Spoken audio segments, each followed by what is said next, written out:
Continue on physical chemistry, chapter 12. We're in section 8 now. Now we're going to talk about two-component solid-liquid equilibrium. So remember, we're going to talk about two substances, A and B. We're going to say that they are miscible in all proportions in the liquid phase, but they're completely immiscible in the solid phase. So that's our first scenario we're going to look at. So here's a graph of the mole fraction of A versus the temperature. So we have pure A over here and pure B over here. So we said they're not miscible at all in the solid phase. So at low temperature, we've got pure solid A and pure solid B. Now at higher temperatures, if we have a low amount of A, then we're going to have solid B, and we're going to have a liquid solution. But over here, if we have a mostly A and just a little B, we're going to have solid A and a liquid solution. And of course, at high enough temperatures, we're going to have a liquid solution. Now, we're assuming constant pressure, of course, so we have a two-dimensional graph. And of course, like I said, chi A is the overall mole fraction of the substance A. And then, of course, the temperature at A star, that's the melting point of the pure substance. So likewise, TB star, that'd be the melting point of the pure, pure B, substance B. And then, of course, LS, like right here, LS stands for liquid solution. So that's a liquid phase, and it's both of them dissolved together. So examples that would follow this type of diagram would be like lead and antimony. I think Sb is antimony. Bismuth and cadmium. What is that? Benzene, C4H6. I guess that's butane, I think. Propane. Okay, so then this top curve here, so from TB star down to E, this is due to the freezing point depression of B due to the addition of A. So likewise, this curve down here from TA star down to E, that's the freezing point depression of the substance A due to the addition of B. Now, if you're in this solution phase somewhere, H, then the lever rule applies.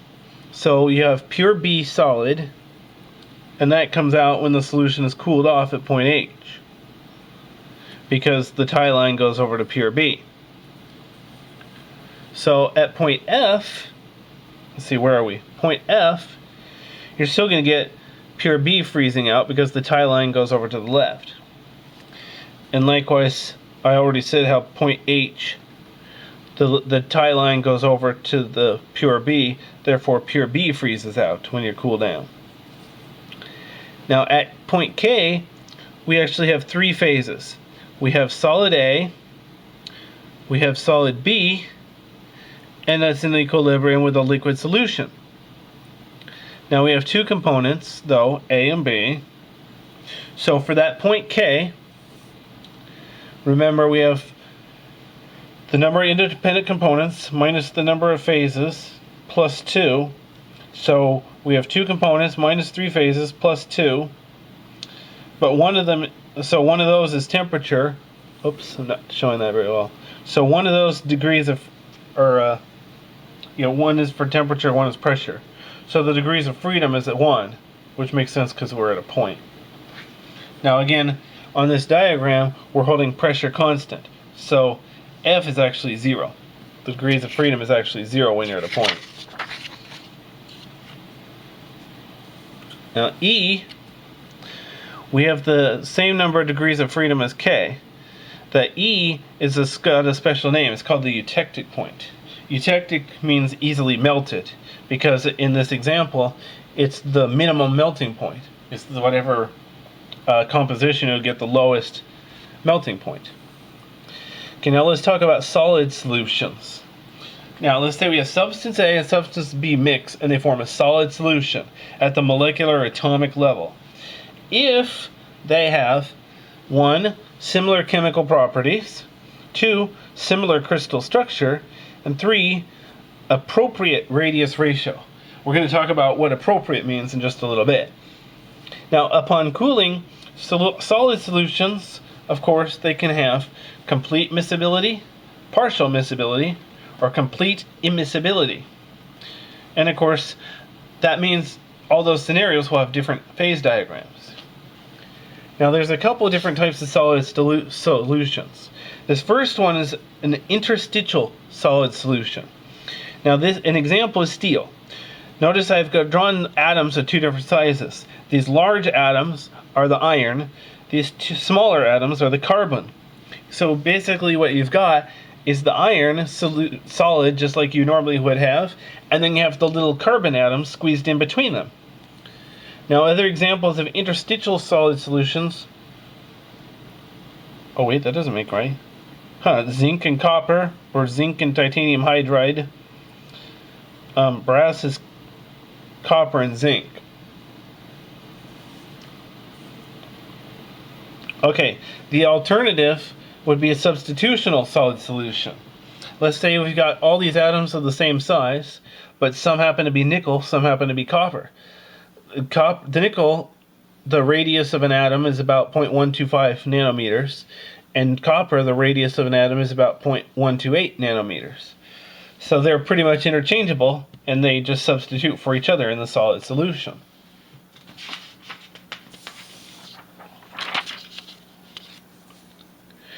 Now it's interesting though, the actual coin that we call a nickel, it's actually 25% nickel, 75% copper by weight.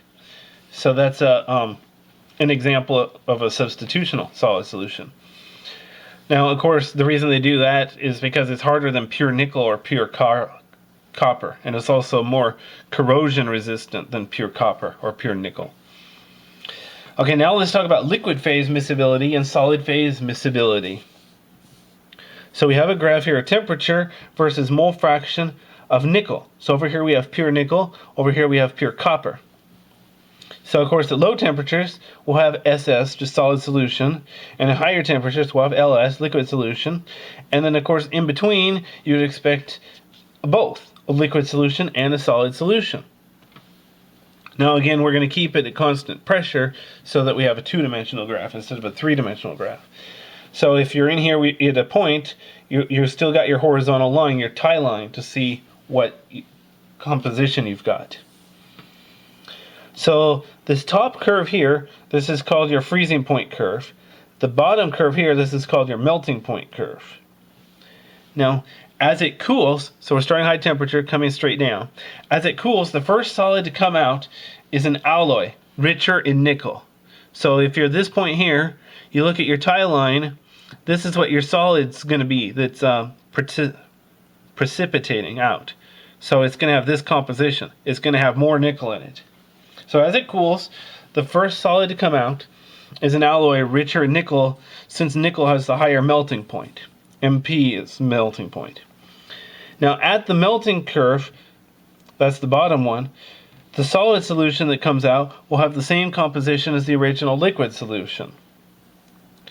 Now normally adding impurity causes freezing point depression, but in the above case it rises instead. So you think about it, if you start here with pure nickel, you start with copper and you add nickel, normally you'd expect freezing point depression. Here it's increasing instead. That's unusual. So the freezing point, the melting point of copper, is raised by the presence of a small amount of nickel. Now remember, the boiling point is elevated if the solute is non-volatile. But if the solute is more volatile than the solvent, the boiling point is lowered. Now if the solute is more volatile than the solvent, adding impurity will cause boiling point depression instead of elevation. Now again, if they're not ideal? So here we have temperature versus copper and gold. So of course, as you expect, at high temperature you have a liquid solution. This can also be called a melt. And of course, at low temperature you expect a solid solution, but then in between you'll have a liquid solution and a solid solution. Pure gold melts at 1060 degrees Celsius. Pure copper melts at 1083 degrees Celsius. Now this is what we call a minimum melting mixture, and obviously this is not ideal. And copper and gold are completely miscible. Now here's another. This is carvoxine. Okay, so these are optical isomers. So we have the dextro isomer and then the levo isomer. So again, it's temperature versus the mole fraction here. So at high temperature, you have your melt. At cold temperature, you have your solid solution. And in between, you have a solid solution and a liquid solution. But in this case, because of the shape, we have a maximum melting mixture. And again, though, these two are completely miscible.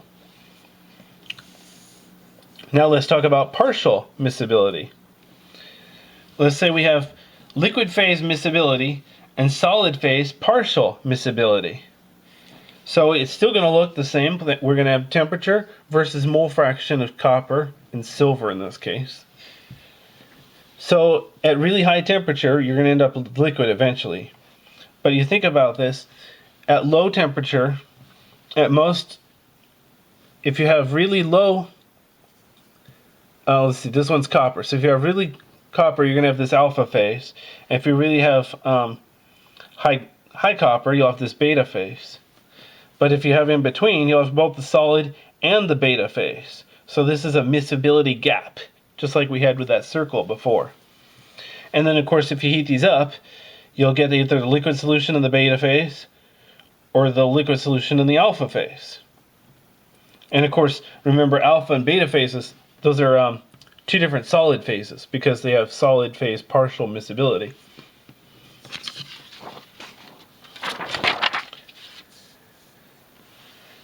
So the liquid solution in the alpha phase and then the liquid solution in the beta phase, that shape, it makes a phase transition loop.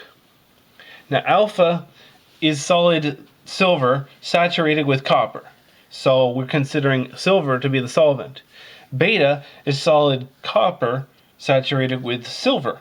This is considering copper to be the solvent. Now looking back to that graph, start with point R, which is our liquid solution, and we're going to reduce the temperature. Now at point S, we're going to look at your tie line, and we're going to get solid alpha coming out, precipitating. So alpha's composition defined by the tie line. So again, go straight to the left until you find a solid line for a phase transition. So at whatever temperature, solid alpha comes out. And then keep going down to U, so you're at that horizontal line. We get F is equal to C minus 2P plus 2. So we have two different components, these, copper and silver. We have three phases, the alpha, the beta, and then the liquid solution. So that gives us 1. So that's why we're at a point there. So actually, but that would be pressure. But since that diagram we were looking at, we're holding pressure constant, so we don't have a three-dimensional graph. So on that graph, constant pressure, we actually have F equals 0. That's why it's a point instead of a line segment. Now the eutectic composition, so on that line we have a eutectic composition, but U isn't a eutectic point because it wasn't at the bottom of that V. Now the bottom of that V on the graph on the previous page, that is your eutectic point. So that means that the liquid solution has the exact same composition as the solid solution. But that whole horizontal line that goes through the eutectic point, that whole horizontal line is eutectic composition. Now the liquid solid solution in the alpha area is, like I said, it's a phase transition loop. And likewise, that liquid solution in beta area, that's a phase transition loop. Okay, so here we are. Here's a graph of temperature versus mole fraction of B. So we have two solids down here. Heat it up, you get one solid. And then up here, we have a solid solution and a liquid solution. So this is a phase transition loop. Oops, nice hair. Okay, so likewise, here's a mole fraction of B versus temperature. Again, you start out with two solids. Heat it up, you get one solid. and then you get your liquid solution and your solids, and then finally your melt. And then finally, the solid phase miscibility gap begins to grow. So we end up with temperature versus mole fraction here. So you have two solids, one solid, the other solid like alpha and beta in that other example, etc. So it just depends on the miscibility if you get this or not. So the phase transition loop and the solid phase miscibility gap, they intersect here.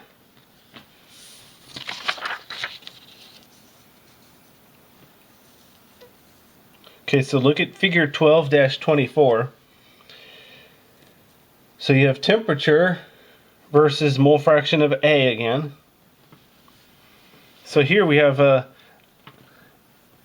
almost only, let's see, this is only B, so you have your alpha phase. Here you have only A, so you have your beta phase. But in between, looks like they're partially, in the solid phase, they're only partially miscible. So you have alpha and beta phase together. And then likewise here, you heat this up, you get a liquid solution plus the alpha phase, or you heat it up here, you get your liquid solution plus your beta phase. And of course you heat it way up and you get your melt. So remember, alpha is a solid solution of A in B, and then beta would be a solid solution of B in A. And then the solid phase miscibility gap, it intersects with the simple solid liquid phase transition loop. Now let's say we start at point F here, refer to that, and we're going to increase the temperature this time. Now remember, wherever you are, you draw your tie line and you find the composition of whatever your melt at G. So here we are at G, you draw your tie line, you find out, well, you've got solid alpha, and then whatever this liquid solution is here. So the melt would be comprised of this left curve here. And tie line on these 2D graphs is always horizontal. Now at H, so we're going to keep heating it up. We're going to get a point H here. H is your peritectic temperature, which is not the same as eutectic, obviously. So then we're going from alpha solid to liquid solution and beta solid at the peritectic point. You see that? You started with alpha solid, you're going to end up with beta solid. And that's because of this phase transition right here. You had alpha solid, and now you got beta solid. So that peritectic point's kind of interesting. So remember, obviously peritectic point is different from the eutectic point. Eutectic point, you have solid 1 and solid 2. They become liquid. Peritectic point is where solid 1 becomes solid 2 and a liquid. Okay, and then point I on this diagram, this is actually your peritectic point. So at the peritectic temperature, you've got three phases: your alpha phase, your beta phase, and the liquid solution. And then the degrees of freedom is going to be equal to 2 minus 3 plus 2 is equal to 1. But again, our diagram, it's at constant pressure. So on the diagram, it's actually a point. Degrees of freedom equals 0. Now let's actually talk about some chemistry, compound formation. Let's say we have liquid phase miscibility and solid phase immiscibility. Now in the example we're going to do, A is aniline, C6H5NH2, and then P will be phenol, which will be C6H5OH. Now, phenol and aniline, they're going to make a compound. We're just going to abbreviate PA.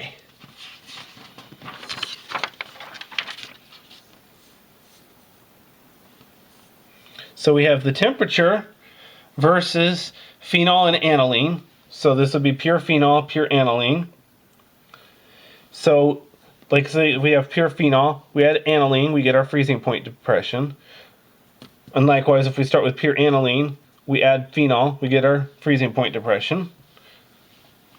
And again, P is phenol, A is aniline, just for this example, so we can abbreviate a bit.